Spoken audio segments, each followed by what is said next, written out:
Alright, hey everybody, I'm going to read from an exercise physiology book, Theory and Application of Fitness and Performance. I'm going to start on page 72. 72, metabolic responses to exercise, influence of duration and intensity. The point was made in chapter 3 that short-term, high-intensity exercise lasting less than 10 seconds uses primarily anaerobic metabolic pathways to produce ATP. In contrast, an event like the marathon makes primarily use of aerobic ATP production to provide the needed ATP for work. However, events lasting longer than 10 to 20 seconds and less than 10 minutes generally produce the need ATP for muscular contraction via a combination of both an aerobic and anaerobic pathways. Both anaerobic and aerobic pathways. In fact, most sports use a combination of anaerobic and aerobic pathways to produce the ATP needed for muscular contraction. The next three sections consider which bioenergetic pathway are involved in energy production in specific types of exercise. Short-term intense exercise. The energy to perform short-term exercise of high intensity comes primarily from the anaerobic metabolic pathways, where the ATP production is dominated by the ATP-PC, the phosphocreatine system, or glycolysis depends primarily on the length of activity. For example, the energy to run a 50-meter dash or to complete a single play in a football game comes primarily from the ATP-PC system. In contrast, the energy to complete a 400-meter dash at 55 seconds comes from a combination of the ATP-PC system, glycolysis, and aerobic metabolism, with glycolysis producing most of the ATP. In general, the ATP-PC system can supply almost all the needed ATP for work for events lasting 1 to 5 seconds. Intense exercise lasting longer than 5 seconds begins to utilize the ATP producing capability of glycolysis. It should be emphasized that the transition from the ATP-PC system to an increased dependence upon glycolysis during exercise is not an abrupt change, but rather a gradual shift from one pathway to another. Events lasting longer than 45 seconds use a combination of all three energy systems, i.e. ATP-PC, glycolysis, and aerobic systems. This point was emphasized in figure 3.23 in chapter 3.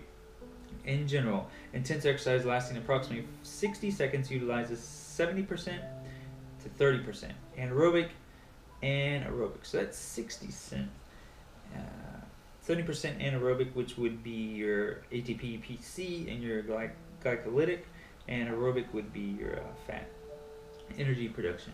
Whereas competitive events lasting 2 to 3 minutes utilize anaerobic and aerobic bioenergetic pathways almost equally supply the needed ATP. See figure 3.23.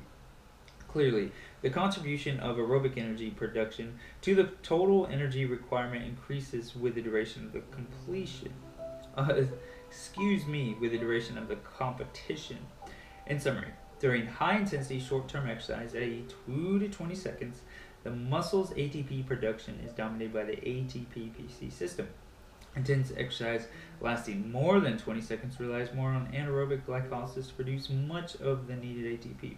Finally, high-intensity events lasting longer than 45 seconds use a combination of the ATP-PC system, glycolysis, and the aerobic system to produce needed ATP for muscular contraction, with a 50-50 anaerobic and aerobic contribution needed for exercise lasting between 2 and 3 minutes.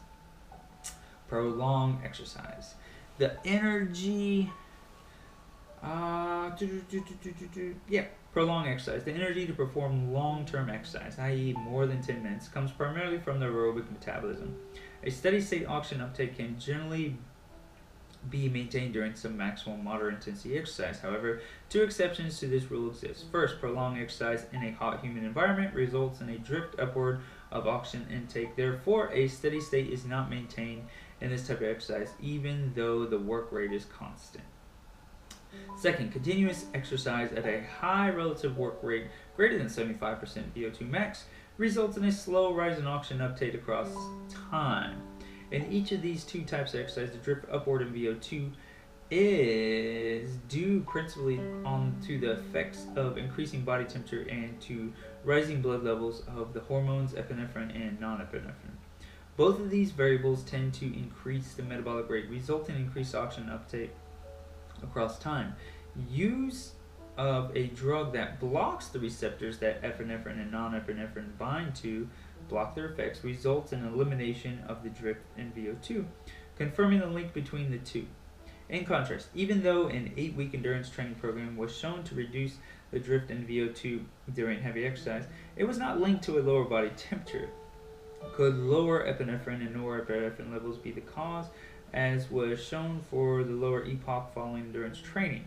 Clearly, additional research is needed to explain the causes of the drift in VO2 in heavy exercise. Summary. The energy to perform prolonged exercise, i.e. more than 10 minutes, comes primarily from aerobic metabolism. A steady-state oxygen uptake can generally be maintained during prolonged moderate intensity exercise. However, exercise in a hot humid environment or exercise at a high relatively work rate results in an upward drift in oxygen consumption over time. Therefore, a steady state is not obtained in these types of exercises. And we'll stop here. We're going to go to this chapter 3, figure 3.23. Let's see if we can look at it. I think it's... Alright, so 3.22, table. 3, the winning edge, exercise physiology applied to sports. Contributions of anaerobic, aerobic energy production during various sporting events. Because sports differ widely in both the intensity and the duration of physical effort, it is not surprising that the source of energy production differs widely among sporting events. Figure 3.23 provides an illustration of the anaerobic versus aerobic energy production during selected sports. Knowledge of the interaction between the anaerobic and aerobic energy production in exercise is useful to coaches and trainers in planning conditioning programs for athletes. See chapter 21 for more details. Contribution of anaerobic and aerobically produced APT for use in sports. So, 1 to 3 seconds anaerobic, 10 seconds mostly anaerobic, 10% aerobic, 30 seconds still mostly anaerobic, 60 seconds 70% anaerobic, 30% aerobic, 2 minutes 60%, 40, 50-50, 3 minutes maybe 50-50. 4 minutes, going more into aerobic once you pass the maybe 3 minute mark. Alright, so then to give example, I like that. Alright, so the same thing over here. 100 meter dash football. 100 meter dash, I don't know, under 15 seconds. Anaerobic, totally percent anaerobic. Basketball, baseball. 400 meter dash, mostly anaerobic, 20% aerobic. Soccer, 70-30.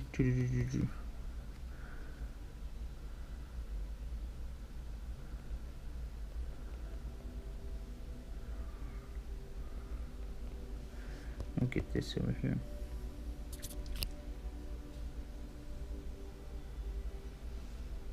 Four minutes rowing, 2,000 meter, 4 minutes.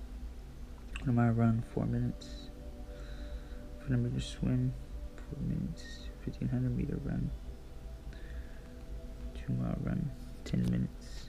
Skating, 10,000 meters. Marathon. Okay, so cool. We'll leave it right about there. That's page 63. 63, but we were on another page before.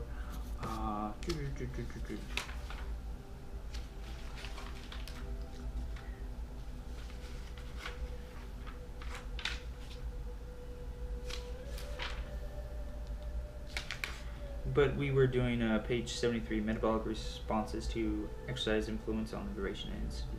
Alright, so cool. Alright, so yes.